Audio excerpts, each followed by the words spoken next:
Bismillahirrahmanirrahim. Assalamualaikum warahmatullahi wabarakatuh.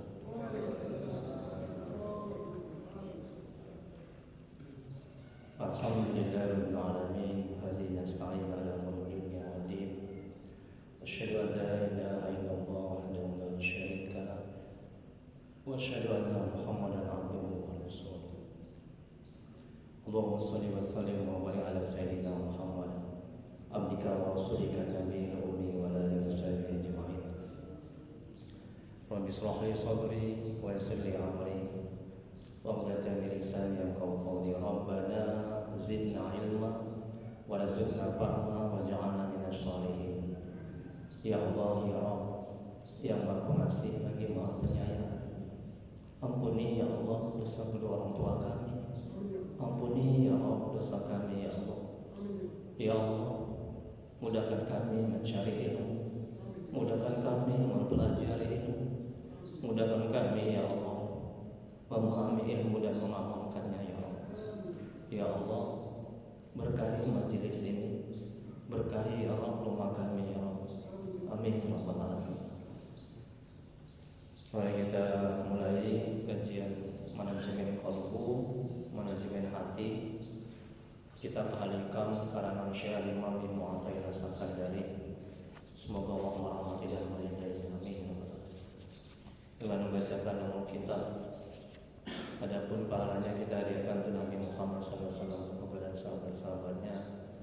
Kemudian untuk para tabi'in, tabi'in, untuk Syekh Abdul Qadir Al-Jailani, untuk Syekh Imam Ibnu Athaillah As-Sakandari, untuk guru-guru kita, orang tua kita, serta untuk kaum muslimin dan muslimat pada umumnya. Al-Fatihah.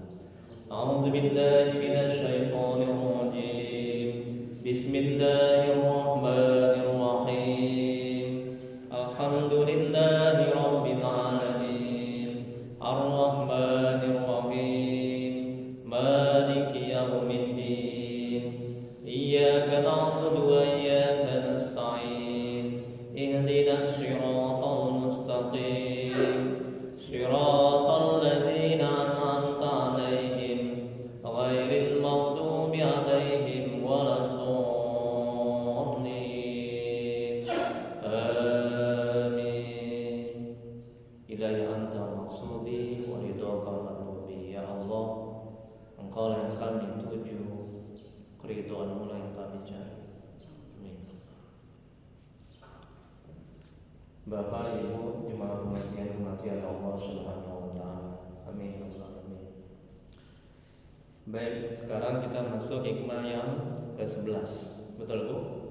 Ya. Jadi sebelum masuk hikmah yang ke-11, kita ulang sedikit hikmah yang ke-10. Kalam hikmah yang ke-10. Bagi yang belum dapat materinya, bisa diambil setelah pengajiannya, hikmah yang ke-10. Baik, hikmah kalam hikmah yang ke-10 Syekh Al-Imam Ibnu Athaillah As-Sakandari, semoga Allah merahmati dan meridhoinya. Amin ya rabbal alamin. Beliau mengatakan dalam kitab Al-Hikam kalam hikmahnya, amal perbuatan itu sebagai kerangka yang tegak, sedangkan ruh jiwanya ialah terdapatnya rahasia ikhlas, ketulusan dalam amal perbuatan itu. Jadi Al-Imam mengibaratkan amal ibadah itu seperti kerangka yang tegak, badan yang tegak, sedangkan ruhnya adalah keikhlasan. Artinya badan tanpa ruh nggak ada artinya, bangkai. Sedangkan amal ibadah tanpa ikhlas juga nggak ada artinya. Nah, jadi manajemen hatinya agar amal ibadah kita diterima, hati ini harus ikhlas. Bagaimana manajemen hatinya, manajemen qalbunya? Masya Allah, tabarakallah, nikmat sekali. Alhamdulillah. Bagaimana manajemen qalbunya, manajemen hatinya agar hati bisa ikhlas? Macam mana, Bu? Haji kita yang lalu, masih ingat? Bagaimana agar amal ibadah bisa ikhlas? Nah, jadi buka-buka lagi Bu ya materinya ya Bu ya. Oh Bu, di halaman 5 ini. Halaman 5. Ini ada 5 halaman nih. Kalam hikmah yang lalu ya. Hikmah yang ke-10 ini. Agar bisa ikhlas, yang pertama merenungi ayat, hadis, dan kisah para ulama tentang ikhlas. Merenungi ayat, makanya diusahakan ketika kita sholat ibadah, kita membaca ayat, kita paham. Nggak perlu diterjemahkan. Misalnya qul huwallahu ahad, Allahu satu, Allahu samad, nggak perlu diterjemahkan. Tapi paham. Paham itu membangkitkan kita keikhlasan dalam beramal ibadah. Tolong diamalkan. Dan akan membawa kenikmatan, kelezatan. Ibu kalau baca novel bahasa Inggris, nikmat enggak, lezat enggak? Kenapa Bu? Kenapa Ibu enggak merasa kenikmatan, kelezatan kalau membaca novel bahasa Inggris? Kenapa Pak Haji? Pak Haji Dasmaruddin. Kenapa Pak Haji? Karena enggak tahu artinya. Ada bapak baca novel bahasa Inggris, bapak kenapa menangis? Menikmati ya? Enggak Ustaz, karena nggak ngerti, jadi sedih saya. Jadi bukan karena dia menikmati novel bahasa Inggris, tapi karena nggak paham. Begitu juga kalau kita ibadah. Kalau kita ibadah, kita nggak memahami ayat itu, memahami artinya, itu akan mengurangi keikhlasan kita dalam beramal ibadah dan akan mengurangi kelezatan dan kenikmatan dalam beramal ibadah.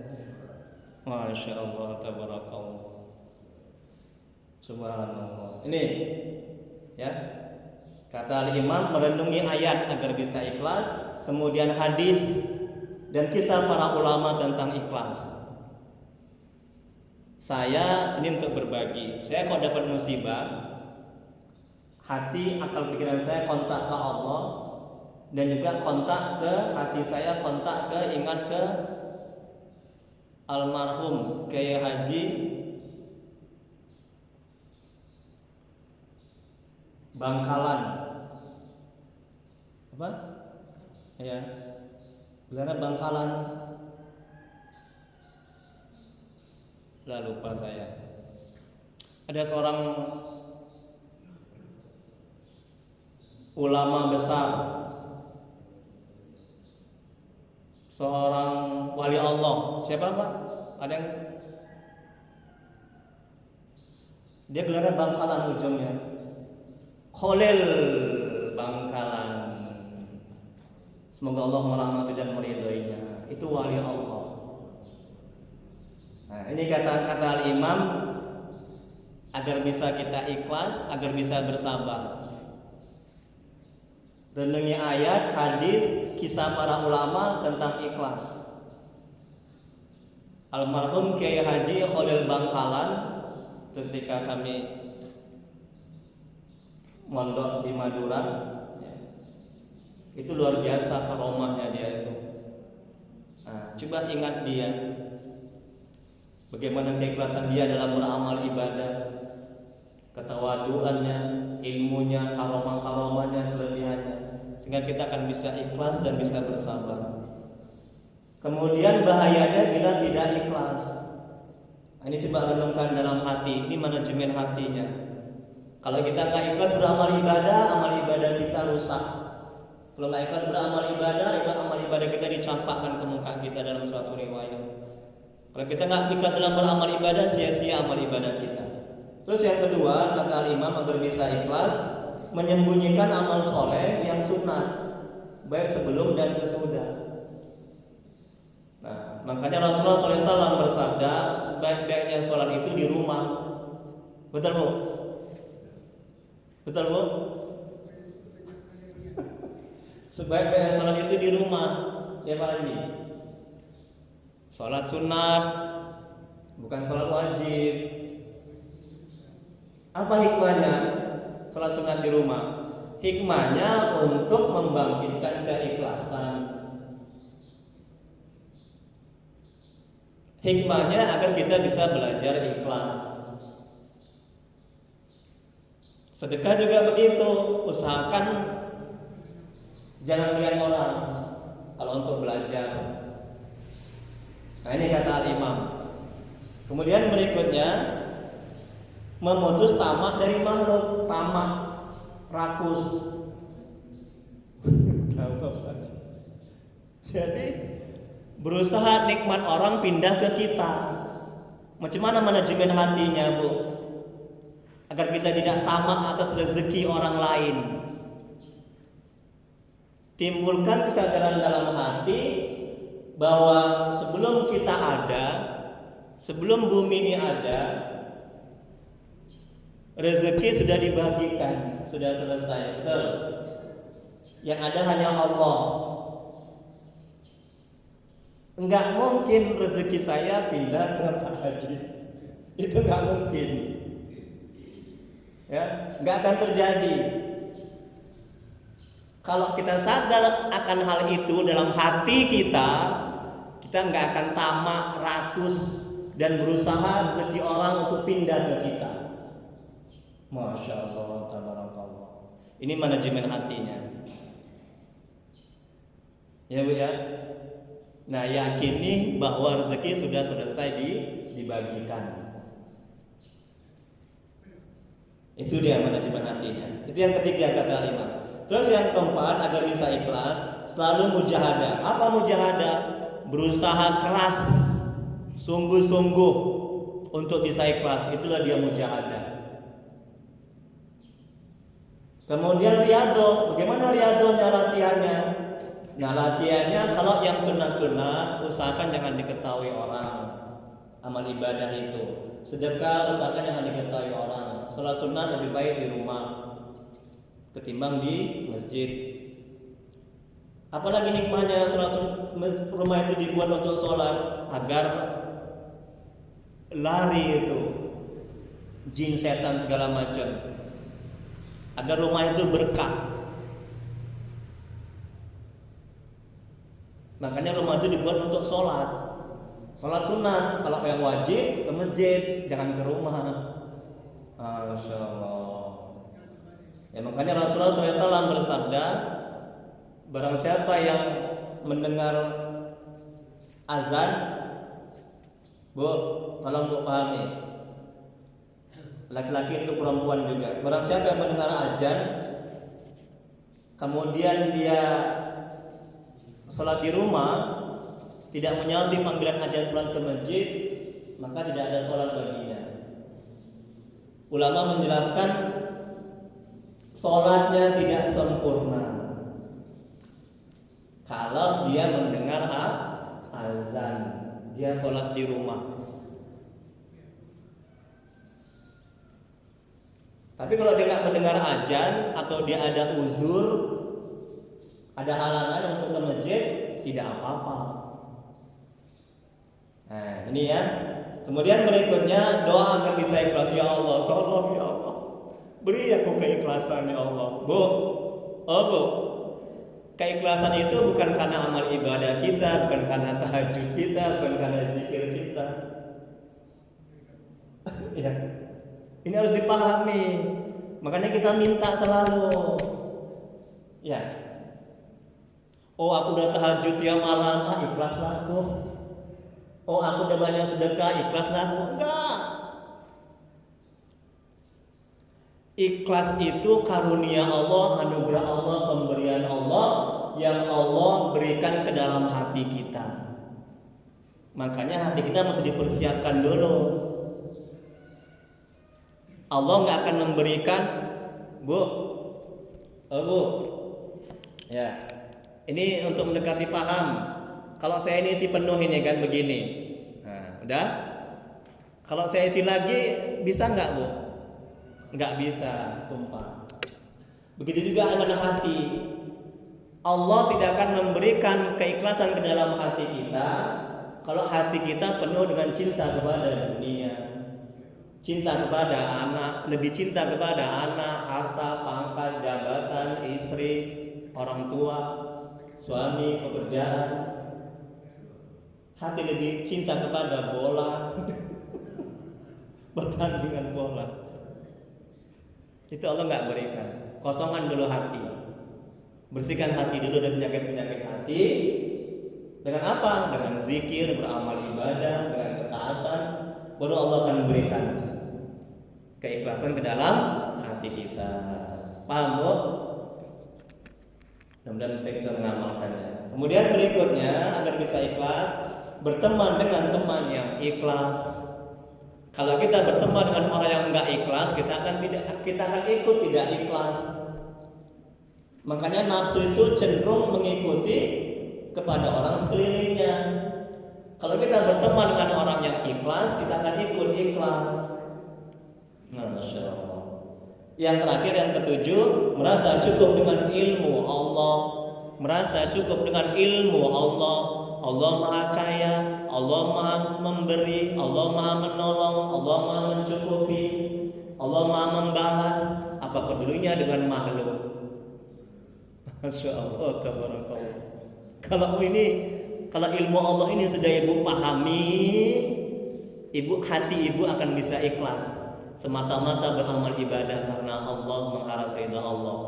Masa ibu di dapur karena Allah, mengharap ridha Allah, bukan karena suami. Kalau ibu masak karena suami, masakan ibu tidak dipuji, ibu akan stres. Ustaz, capek aku Ustaz, masak ya nggak dimakan sama suamiku Ustaz. Elok dia jajan di luar. Nah, ini ciri-ciri ibu itu masak nggak ikhlas. Niatnya itu salah. Masak supaya dipuji, disanjung, supaya ditambah uang bulanan. Jangan ya ibu ya. Jadi masak ibu di dapur karena Allah dan mengharap ridha Allah dan menjalankan perintah Allah kan? Iya, berbakti kepada suami, menyiapkan masakannya, pakaiannya, makanannya. Masya Allah. Dah, cukup. Itu hikmah yang ke-10.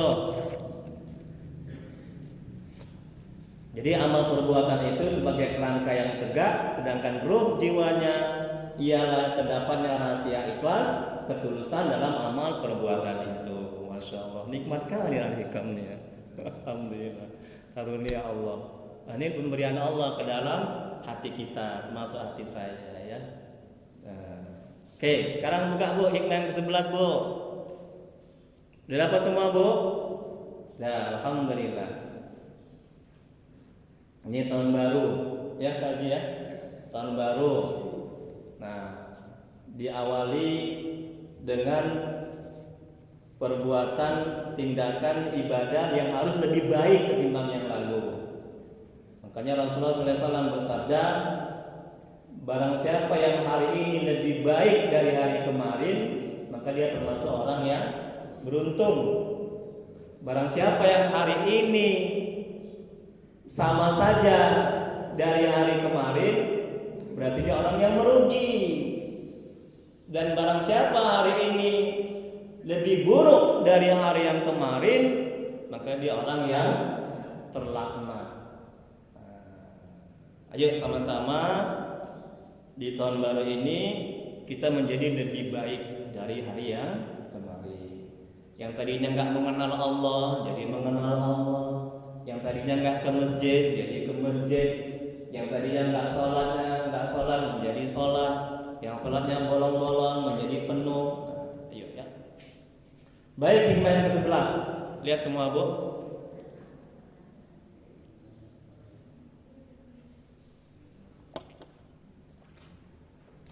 Syekh Al-Imam Ibnu Athaillah Sakandari, semoga Allah merahmati dan meridhoinya. Amin ya rabbal alamin. Beliau mengatakan dalam kitab Al-Hikam, kalam hikmahnya,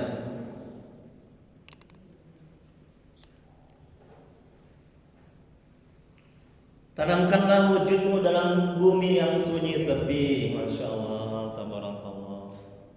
Karena sesuatu yang tumbuh dari benda yang belum ditanam tidak sempurna hasilnya. Masya Allah, tengok Bu, bagus sekali ya. Makanya ada seorang sufi, ada seorang ulama mengatakan, memuji kitab Al-Hikam ini Bu. Andai kala sholat boleh memakai hikmah-hikmah Al-Hikam ini, maka akan kupakai hikmah ini untuk sholat. Itu saking bagusnya, saking baiknya ya, dia memuji kitab Al-Hikam ini. Tapi nggak boleh hanya bahasa Al-Quran yang boleh. Ya, tengok nih Bu, apa kata Al-Imam, tanamkanlah wujudmu dalam bumi yang sunyi sepi, karena sesuatu yang tumbuh dari benda yang belum ditanam tidak sempurna hasilnya. Apa maksudnya? Kita lihat penjelasannya. Pohon tidak akan berbuah baik jika benihnya kita lempar begitu saja. Betul? Tidak kita tanam dengan baik, itu nggak akan berbuah dengan baik, bahkan mati pohon itu. Ini untuk perumpamaan, mendekati paham. Begitu juga amal kalau tidak ikhlas. Nah, ini masih ada hubungannya dengan hikmah yang ke-10. Begitu juga amal kalau tidak ikhlas, berusaha menonjolkan diri, menampakkan dan memamerkan kepada orang lain, maka amalnya tidak diterima. Orang yang orang yang suka menonjolkan diri, pingin terkenal, pamer, pingin masyhur, itu susah untuk bisa ikhlas. Ujub, kata Pak Haji Daswaruddin, ujub itu susah untuk bisa ikhlas. Kemudian berikutnya, salah satu dari syarat-syarat untuk bisa mengenal ma'rifah kepada Allah ialah dengan tawadu, rendah hati, tidak berusaha menonjolkan diri. Itu agar kita bisa dekat mengenal Allah, agar bisa ikhlas. Ya, ini tidak bermaksud apalagi berusaha supaya masyhur, dikenal orang lain, disebut orang di mana-mana. Karena menyembunyikan diri dalam sikap dan perasaan agar tidak terkenal adalah membantu atas terwujudnya ikhlas yang hakiki dan sempurna. Orang yang suka pamer, menonjolkan diri, ingin terkenal, itu susah untuk bisa ikhlas. Susah itu. Dia akan sibuk untuk memperbaiki dirinya agar kelihatan bagus di mata makhluk. Kalau aku buat begini, macam mana kata orang? Kalau aku buat begini, macam mana kata orang? Sibuk terus bagaimana agar dilihat bagus, agar dinilai makhluk itu bagus. Ini orang yang suka pamer, yang mau menonjolkan diri, yang ingin terkenal, itu susah untuk bisa ikhlas.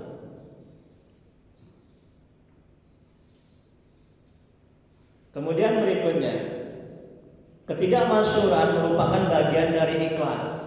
Bahkan ikhlas tidak akan dicapai secara sempurna selain dengan ketidakmasyhuran, ketidakterkenalan.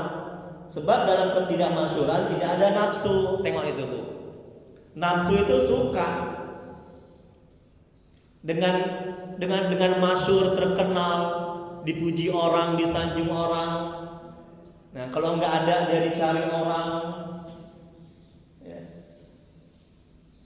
Dielu-elukan orang, dipuja-puja orang, itu nafsu itu suka itu. Dan ketidakmasyhuran, ketidakterkenalan itu nafsu nggak suka. Jadi apa yang nggak disukai nafsu kita jalankan, dan apa yang disukai nafsu jangan kita jalankan. Di situ ada keburukan. Masya Allah, tabarakallah. Ya. Jadi jangan sibuk terkenal. Biar Allah yang membuat kita terkenal. Betul? Betul? Masya Allah. Di Babu Salam, wali Allah, siapa? Syekh Abdul Wahab Rokan. Semoga Allah merahmati dan meridhoinya. Dia nggak berusaha terkenal. Betul? Allah yang membuat dia terkenal di Indonesia, di dalam negeri dan di luar negeri. Betul. Itu wali Allah. Syekh Abdullah Habrokan, Masya Allah, tabarakallah, karomahnya banyak, kelebihannya banyak. Ya Allah, dia orang tawadu di Babu Salam sana. Saya sudah pernah ziarah ke kuburnya. Pak Haji udah pernah? Insya Allah akan.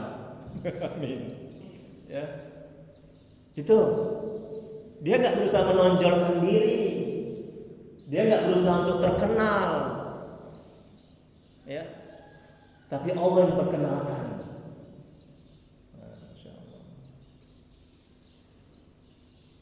Jadi lebih baik kita terkenal di langit ketimbang di bumi. Kita dikenal oleh malaikat-malaikat Allah. Ya. Jangan sibuk untuk terkenal. Biar Allah sendiri yang membuat kita terkenal. Kalau kita sibuk untuk terkenal, maka susah untuk bisa ikhlas. Dan itu yang menyebabkan hati kita rusak, kotor, bahkan mati. Kita akan sibuk dengan penilaian orang. Orang yang sibuk dengan penilaian orang, dia akan stres hidupnya, menderita hidupnya. Tapi kalau dia hatinya sibuk dengan penilaian Allah, Bu, kalau hatinya sibuk dengan penilaian Allah, hatinya selamat, hatinya bersih, dia akan bisa ikhlas. Masya Allah. Kita lanjut Bu. Yang mana Bu? Oh Bu, yang mana? Iya, alhamdulillah. Tutup dan pendamlah ini Bu ya. Tutup dan pendamlah dirimu dalam tanah ketidakmasyhuran, sehingga engkau merasa betah dengannya, ketidakmasyhuran itu, dan menganggapnya indah. Dalam ketidakmasyhuran itu terdapat sesuatu yang lebih manis daripada madu, dan segala sesuatu yang timbul dari nafsu akan terasa pahit. Tengok, ini kata Al-Imam, jangan berusaha untuk terkenal, ya, untuk menonjol, ya. Tutup, pendam betul-betul, tawadu, rendah hati. Biar Allah yang membuat kita terkenal. Tenang hati kita, nggak stres kita, nggak menderita kita. Ya. Capek hidup ini kalau kita sibuk dengan penilaian orang. Betul? Betul Bu? Capek, lelah. Aku mau wirid, aku nggak pakai gelangku yang baru, yang 24 karat. Nanti kalau aku nggak pakai, apa kata orang, apa kata ibu-ibu? Miskin kali kamu nggak pakai gelang kamu yang kredit. Kalau aku nggak pakai telekongku yang baru, apa kata ibu-ibu? Sibuk dengan penilaian makhluk, penilaian orang. Stres hidupnya, nggak akan bisa ikhlas dia. Masya Allah. Kita lanjut ya Bu. Tiada sesuatu yang lebih bahaya bagi seorang yang beramal daripada menginginkan kedudukan dan terkenal di tengah-tengah masyarakat pergaulan. Dan ini termasuk keinginan hawa nafsu. Tengok, keinginan nafsu suka terkenal di masyarakat, ya, kepingin diberi hormat, dihormati, pingin disanjung, pingin diberi kedudukan. Bu, aku lewat kok nggak kau salam. Kok aku lewat kok kamu diam aja. Ini ya Bu ya, ada nggak Bu orang begitu Bu? Aku kan pengurus BKM. Sampai nanya. Kamu tahu nggak? Aku pengurus perwiritan loh, udah 2 periode. Kasihlah tempat, ya Bu. Senyum-senyum Ibu. Kasihlah tempat. Aku kan ketua perwiritan. Ini orang-orang yang berusaha menonjol, berusaha masyhur, terkenal, dan ingin dimuliakan. Orang yang ingin dimuliakan maka dihinakan oleh Allah Subhanahu wa taala. Tengok itu. Ya, enggak ada artinya. Biar Allah yang memuliakan kita. Biar Allah yang mengangkat kita. Jangan makhluk, ya. Enggak akan tenang hati kita demi Allah. Enggak akan tenang hati kita. Stres kita, sengsara kita, menderita kita. Kalau kita berharap kepada makhluk supaya makhluk memuliakan kita, mengangkat derajat kita, dan akan susah kita untuk bisa ikhlas dalam beramal ibadah. Paham bu? Oh bu, paham bu? Alhamdulillah. Alhamdulillah. Masya Allah, tabarakallah. Pintar-pintar kali ibu ini ya. Yalah udah hikmah yang ke-11 kok ya. Masa makin bodoh? Gak mungkin lah Ustaz ya. Senang kali alikam ya bu ya. Ibu senang nggak bu ngaji alikam nih bu? Jawablah bu. Ibu nggak menyenangkan Ustaz ini. Senang nggak bu ngaji alikam nih bu, manajemen hati? Senang bu? Kalau nggak senang nanti saya nggak mau datang lagi kemari. Bercanda ya bu ya. Astagfirullah. Berikutnya bu, yang mana bu?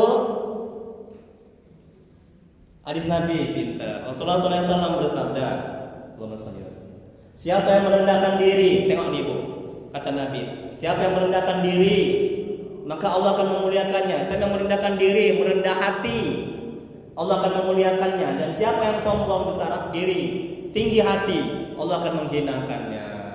Masya Allah. Jangan tengok berapa banyak orang yang berusaha untuk terkenal, untuk masyhur, tengok akhirnya hina dia, masuk penjara dia, betul. Berusaha untuk terkenal, untuk merasa hebat, agar dimuliakan. Dia cari uang dengan cara yang haram, dia buat dirinya kaya, akhirnya hina dia. Jangan ya. Kemudian berikutnya ulama tasawuf berkata, tidak aku kenal seorang laki-laki manusia yang lebih mencintai agar ia dikenal orang, terkecuali agamanya telah hilang dan ia telah mendapatkan keaiban pada agamanya dan akhlaknya. Orang yang ingin terkenal agamanya hilang, maksudnya agamanya rusak. Kalau kita ingin terkenal, rusak iman kita, rusak agama kita. Kemudian berikutnya Nabi Isa alaihissalam, semoga Allah merahmati dan meridainya, berkata kepada sahabat-sahabatnya, di manakah tumbuhnya biji-bijian itu? Menjawab sahabat Nabi Isa, dalam bumi. Maka Nabi Isa berkata, nah demikianlah hikmah, yaitu ilmu dan akidah Allah tidak akan timbul kecuali dalam hati yang laksana bumi. Tengok, orang yang tawadu, rendah hati, ya, itu akan muncul hikmah ilmu ke dalam hatinya. Orang yang tinggi hati, orang yang sombong, orang yang ingin terkenal, itu enggak timbul muncul hikmah dalam hatinya dan ilmunya ketika terjadi sesuatu atau mendapat musibah. Kemudian berikutnya halaman 2. Lihat bu, ini ada 4 halaman. Syekh Abdul Abbas Al-Mirsi, semoga Allah merahmati dan meridhoinya, berkata, barang siapa yang cinta pamer, maka ia adalah hambanya budaknya. Barang siapa yang cinta pada menyembunyikan diri, menjauhkan diri dari masyarakat, tanpa tujuan menghampirkan diri kepada Allah, maka ia adalah budaknya. Dan barang siapa yang berta'abud kepada Allah dengan tidak pamer dan riya, maka sama saja padanya apakah Allah akan menonjolkannya sehingga merupakan hamba Allah yang menjadi teladan bagi umat, atau Allah menyembunyikannya. Ini kata Syekh Abdul Abbas Al-Mirsi, semoga Allah merahmati dan meridhoinya. Kalau dia cinta kedudukan, cinta pamer, dia cinta terkenal, maka dialah budak terkenal, budak kedudukan, budak pamer. Barang siapa yang enggak cinta kedudukan, dialah hamba-hamba yang betul-betul yang dicintai oleh Allah Subhanahu wa taala.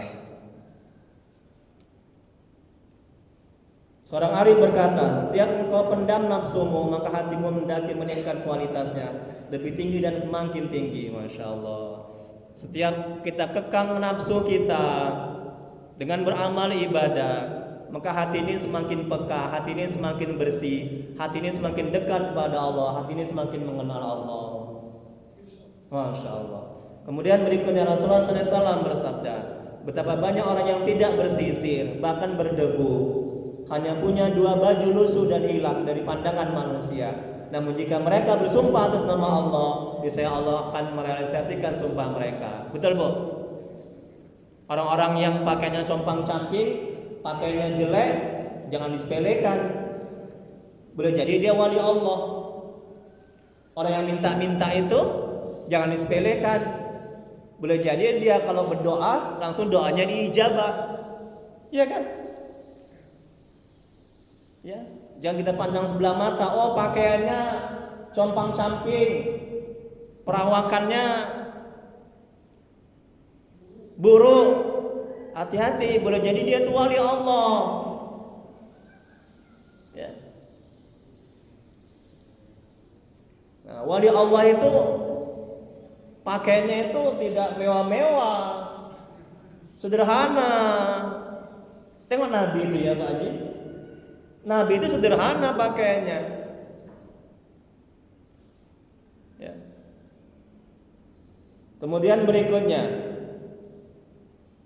suatu hari saat Nabi tengah duduk-duduk bersama Aqra ibnu Habis, semoga Allah merahmati dan meridhoinya, seorang pemuka Bani Tamim, tiba-tiba melintas seorang muslim fakir. Nabi berkata kepada Aqra ibnu Habis, apa pendapatmu tentangnya? Aqra menjawab, ya Rasulullah, dia adalah muslim yang fakir, yang miskin. Jika dia melamar, pasti tidak akan dikawinkan. Jika minta izin, pasti tidak akan diizinkan. Dan jika ia berkata, pasti tidak akan didengar. Kemudian lewat seorang kaya di hadapan mereka. Nabi bertanya kepada Aqra, apa pendapatmu tentangnya? Aqra menjawab, orang ini jika melamar pasti akan dikawinkan. Jika minta izin pasti diizinkan. Dan jika berbicara pasti didengar. Nabi berkata, orang fakir, orang miskin tadi jauh lebih baik ketimbang orang kaya ini.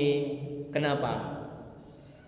Karena orang fakir, orang miskin tadi orang yang dekat kepada Allah, orang yang mengenal Allah, orang yang tawaduk, tidak tinggi hati. Sedangkan orang yang kaya tadi orang yang tinggi hati, orang yang sombong, orang yang gak dekat kepada Allah. Kita lanjuti. Ada banyak hadis yang memuji ketidakmasyhuran, ketidakterkenalan dan keutamaannya. Karena dengannya akan didapatkan ketentraman dan ketenangan hati, dan didapatkan keikhlasan. Dengan terkenal, dengan tidak masyhur akan kita dapatkan keikhlasan. Kemudian berikutnya, seorang sufi Al-Hadrami, semoga Allah merahmati dan meridhoinya, berkata dalam syairnya, hiduplah dengan tidak masyhur dan terkenal di kalangan manusia, dan relalah, karena itu lebih aman untuk dunia akhirat. Barang siapa yang bergaul dengan manusia, niscaya agamanya tidak aman dan ia senantiasa gelisah. Barang siapa yang bergaul dengan manusia, niscaya agamanya tidak aman, agamanya rusak, imannya rusak, dan dia senantiasa gelisah. Kalau manusia itu tidak beriman.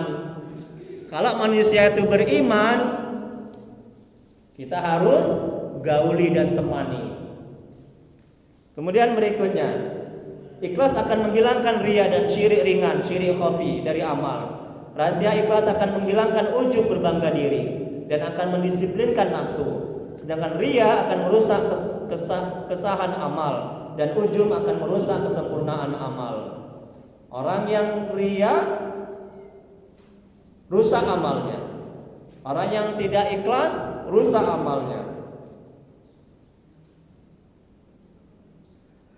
Ikhlas akan mendisiplinkan nafsu. Orang yang ikhlas, nafsu nggak suka. Kemudian berikutnya, seorang sufi Al-Hadrami, semoga Allah merahmati dan meridhoinya,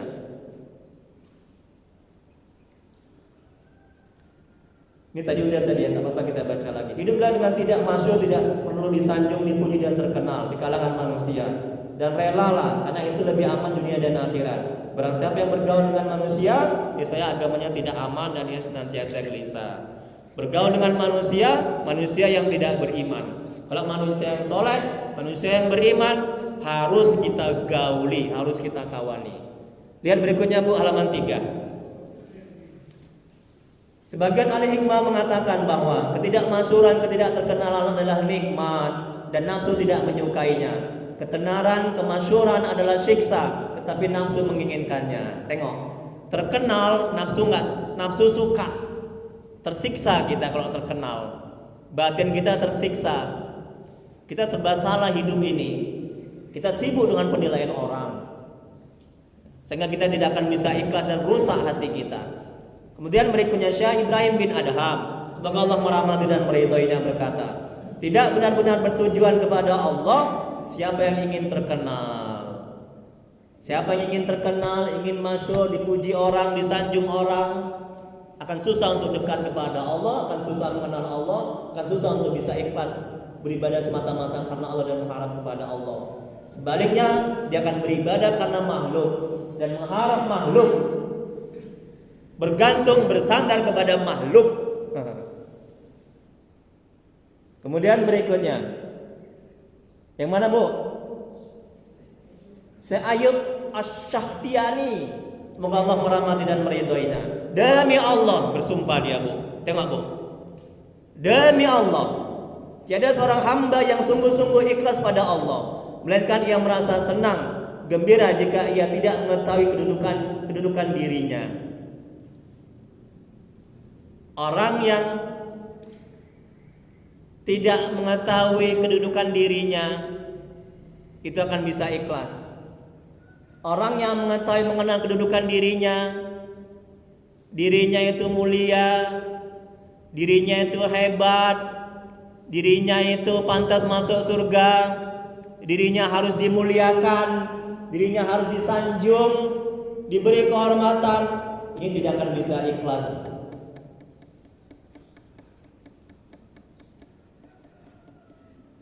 Jangan ingin diketahui kedudukan kita.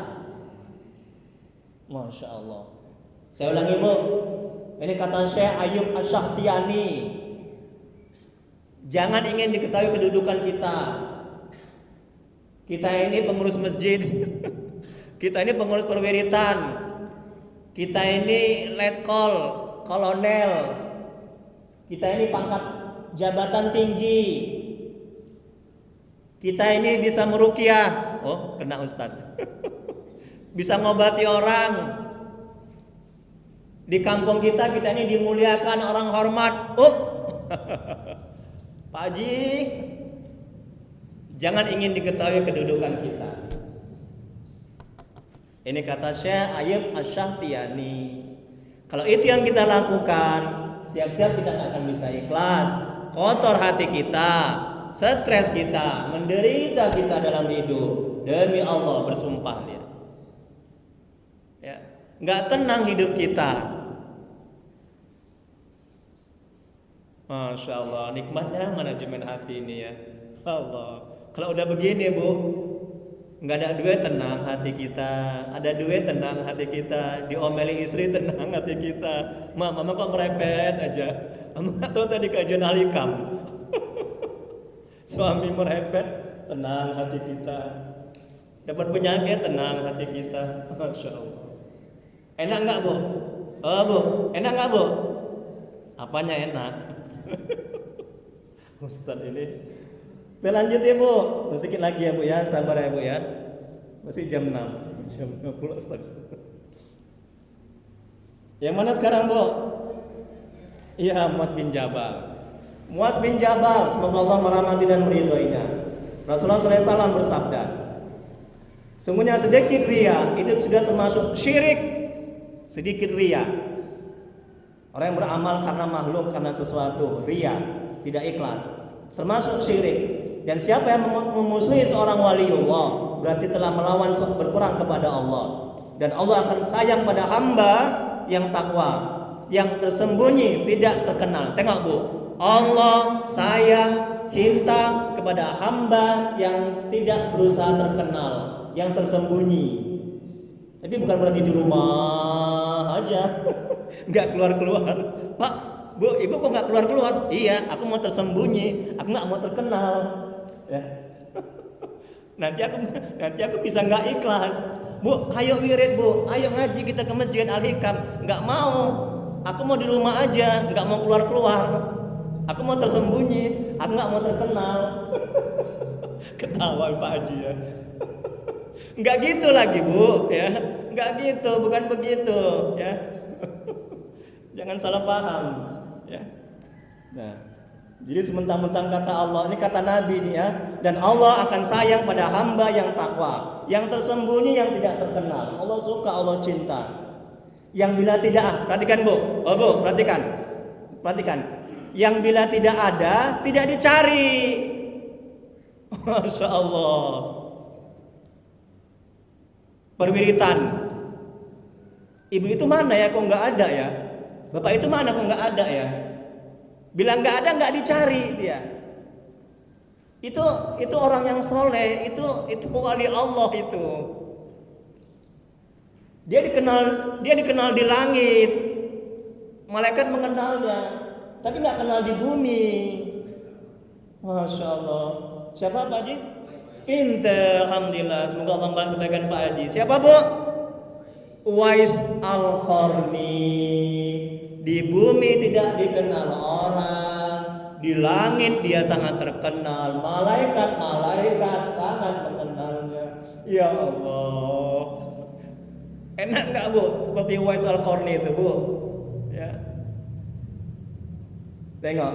Yang bila tidak ada tidak dicari, dan bila hadir, ada dia hadir begini, tidak dipanggil dan tidak dikenal.